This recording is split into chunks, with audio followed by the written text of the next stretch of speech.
शाम की चाय हो या अचानक भूख लगी हो, हम सबको कोई ना कोई कुरकुरा स्नैक्स चाहिए होता है। तो दोस्तों आज मैं लेकर आई हूँ आपके लिए एकदम यूनिक, बहुत ही टेस्टी, खस्ता क्रिस्पी कुरकुरा ऐसा स्नैक्स जो खाने के बाद बहुत ही ज़्यादा पसंद आने वाला है। हेलो दोस्तों, कुकिंग एंड बेकिंग विद महक में आपका बहुत बहुत स्वागत है।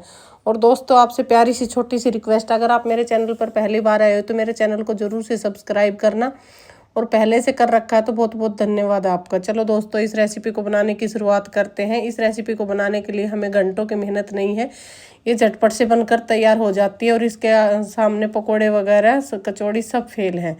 चलो दोस्तों इस रेसिपी को बनाने के लिए मैंने लिए हैं 2 कच्चे आलू। आप चाहो तो इसके हिसाब क्वांटिटी के हिसाब से आलू की मात्रा को बढ़ा लेना, नहीं तो मेरी तरह 2 ही लेना, इससे भी प्लेट भर के नाश्ता बन जाता है। इन आलूओं को धोने हम अच्छे से छील लेंगे पिलर की सहायता से, आप चाहो तो नाइफ से छील लेना। छीलने के बाद पानी से वॉश कर लेंगे और फिर लेंगे एक बाउल में पानी और फिर इनको बारीक वाले छेद से इनको कद्दूकस करेंगे।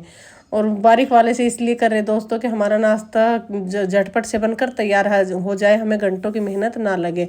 और पानी में इसलिए कद्दूकस करते हैं कि हमारे आलू के लच्छे काले ना पड़े, क्योंकि आलू में स्टार्च होता है ना, तो इनको कद्दूकस करते करते ही ये काले पड़ जाते, इसलिए हम इनको पानी में कद्दूकस कर रहे हैं।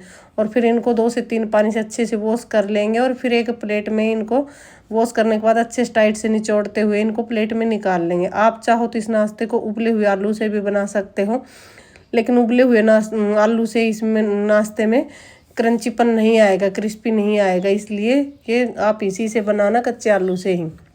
हमने आलू के लच्छे निचोड़ के उनको रख दिया साइड में और फिर गैस पे रख के एक कढ़ाई, उसमें 2 चम्मच तेल डाला। जब तेल गर्म हो जाएगा तो आधा चम्मच जीरा डाला, आधा चम्मच सौंफ डाला। जब दोनों चीज़ तड़क जाएंगे तो आधा चम्मच ही मैंने राई डाली है। ये तीनों चीज़ ज़रूर से डालना, इनका फ्लेवर बहुत ही अच्छा आता है दोस्तों इस रेसिपी में। और फिर मैंने ये जो आलू के लच्छे बना के रखे थे हम वो डाल देंगे इसमें।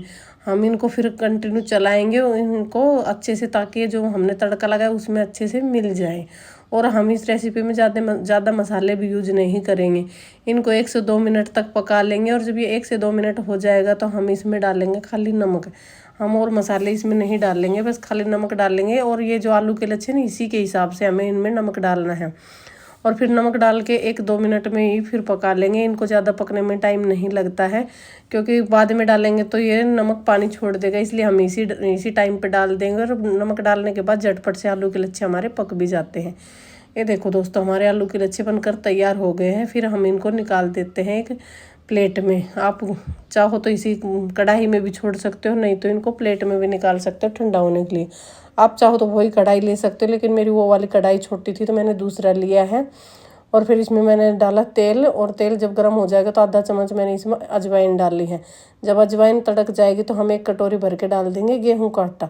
आप चाहो तो इसको मैदा से भी बना सकते हो, नहीं तो बेसन से भी बना सकते हो, लेकिन गेहूं के आटे से बनाने से ये नाश्ता हमारा हेल्दी बनता है, इसलिए हम इसको गेहूं के आटे से बनाएंगे। और इसको अच्छे से ड्राई रोस्ट ही कर लेंगे, जो तेल में ही इसको रोस्ट कर लेंगे। जब ये अच्छे से भुना भुना सा हो जाएगा तब हम इसमें थोड़ा सा नमक मिला देंगे इसी टाइम पे। ये देखो दोस्तों हमारा इस पे जो भी ये गांठें पड़ रही है ना ऑयल की वजह से, इनको अच्छे से मैश कर लेंगे। और थोड़ा सा स्वाद अनुसार नमक मिला देंगे, जितना हमारा आटा है उसी की क्वांटिटी के हिसाब से इसमें हम नमक मिला देंगे। नमक को भी इसी टाइम पे सूखे में ही अच्छे से मिला लेना है। और जो भी ये कोई गांठें गुठलियाँ हो रही है ना, जैसे मोइन मिलाते ना, ऐसे ही इसको पूरा स्मूथ बना लेना है। और जब ये अच्छे से स्मूथ हो जाएगा तो हमारा अगर 1 कटोरी गेहूं का आटा है तो हम 1 कटोरी इसमें पानी भर के डालेंगे। अगर 1.5 कटोरी है तो आप 1.5 डालना, क्वांटिटी के हिसाब से ही डालना दोस्तों। अगर 1 कटोरी है तो हमने 1 कटोरी भर के पानी डाला है। और इस टाइम पे गैस की फ्लेम को भी बिल्कुल लो ही रखना है और इसको कंटिन्यू चलाएंगे। और कंटिन्यू चलाते चलाते डो फॉर्म में आ जाएगा, इसको ज़्यादा टाइम नहीं लगेगा, ये झटपट से ही बनकर हमारा तैयार हो जाएगा। ये देखो दोस्तों तुरंत ही ये इकट्ठा होने लग जाता है, इसे ज़्यादा टाइम नहीं लगेगा। और इसको कंटिन्यू चलाना है, नहीं तो नीचे चिपकेगा, इसलिए इसको हम कंटिन्यू चलाते हुए डो फॉर्म में ले आएंगे। जैसे रोटी चपाती का आटा लगाते हैं ना, ऐसे ही इसे डो फॉर्म में ले आएंगे। और इसको देखो ये थोड़ा सूखा सूखा ही लगेगा, लेकिन बाद में जब हम इसको यूज करेंगे ना तो ये अच्छे से बिल्कुल रोटी चपाती जैसा ही डो तैयार हो जाएगा। ये देखो दोस्तों हमारा बनकर तैयार होगा, अच्छे से मिल गया है, कहीं से भी सूखा नहीं लग रहा है। तो अब हम इस टाइम पे गैस की फ्लेम को बिल्कुल बंद कर देंगे और एक बार अच्छे से फिर से मिला लेंगे पकड़ के, कहीं से ये सूखा वगैरह कहीं रह गया हो। और फिर हमने एक थाली में तेल लगा के रख दिया था और उस थाली में हम इसको निकालेंगे। और दोस्तों तब तक आपको याद दिला देती हूँ, अगर आपको मेरी रेसिपी ज़रा सी भी पसंद आ रही हो तो मेरी वीडियो को लाइक करें, शेयर करें और कमेंट करके ज़रूर से बताया करो दोस्तों आपको ये रेसिपी कैसी लगी और आप कहाँ से देख रहे हो। ये देखो दोस्तों मैंने इसको अब थाली में निकाल दिया। अब ये आपको बिखरा बिखरा दिख रहा है, जब मैं आगे चल के दिखाऊंगी तो आपको ये पूरा रोटी के डो जैसा ही दिखेगा। ये देखो दोस्तों, इसको मैंने ठंडा होने के लिए साइड में रख दिया है। फिर मैंने लिया एक छोटा सा बाउल, उसमें मैंने 2 चम्मच जितना इसमें डाली है सेवइयाँ। आपके पास कोई भी सेवइयाँ हो, जिसको वरमसली भी बोलते हैं, उनको हमें इसमें डाल लेना है और थोड़ा सा पानी डाल देना है। पानी डालने से इसमें ये जो हमने डाली है सेवइयाँ ये सॉफ्ट हो जाएंगी। और फिर दोस्तों इसमें डाल देंगे हम 2 चम्मच जितना, 2-3 चम्मच जितना चावल का आटा। अगर आपके पास चावल का आटा ना हो तो आप इसको इस टाइम पे इसमें कॉर्नफ्लोर भी डाल सकते हो। अगर कॉर्नफ्लोर भी ना हो तो आप इसमें कोई ज़्यादा ज़रूरी नहीं है, इसमें गेहूं का आटा भी डाल सकते हो। अब इनको हम अच्छे से मिला लेंगे, गाढ़ा सा घोल बना लेंगे इसको। ये देखो दोस्तों हमारा गाढ़ा सा घोल हो गया है और ये थोड़ा सा बाद में और भी फूलेगा क्योंकि सेवइयाँ हमारी सॉफ्ट हो जाएंगी। तो फिर तब तक हमारा ये गेहूं का आटा हो गया है ठंडा और उसमें अब हम इसमें डाल देंगे आधा चम्मच जितना सफ़ेद तिल डाल दिया है, आधा चम्मच कलौंजी डाल ली है, जिसको मंगरेल भी बोलते हैं, आपके इधर क्या बोलते हैं कमेंट में ज़रूर से बताना दोस्तों। और फिर स्वाद अनुसार हमने डाल दिया लाल मिर्च पाउडर और आधा थोड़ा सा डाल दिया हमने कसूरी मेथी। अगर आपके पास कसूरी मेथी ना हो तो आप काट के हरा धनिया भी डाल सकते हो। और फिर उसके बाद हमने जो आलू के लच्छे बनाए थे उसको डाल देंगे। और फिर अब हम इन सारी चीज़ों को अच्छे से मिला के एक डो फॉर्म में ले आएंगे। जैसे रोटी चपाती का आटा लगाते हैं ना, ऐसे ही लगाना है। और ये दोस्तों हमारी सारी चीज़ें ही पकी हुई है ना, तो ये नाश्ता बहुत ही टेस्टी लगेगा और झटपट से भी बनकर तैयार हो जाएगा।